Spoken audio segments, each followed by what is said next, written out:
সংসারে বড় ভাই ছিল না, তাই ছোটবেলায় বুঝে গিয়েছি সংসারের হাল আমাকেই ধরতে হবে। অভাব সে তো ছিল প্রতিদিনের সঙ্গী, 3 বেলা ভাতও মিলত না সব সময়।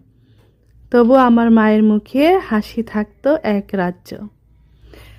নিভু নিভু বাতির আলোতে আমি লেখাপড়া করতাম, মাঝে মাঝে না খেয়ে ঘুমিয়ে যেতাম। তবু স্বপ্ন দেখতাম আমি একদিন কিছু হব। তবু এখনো কিছু হতে পারেনি, চেষ্টায় আছি।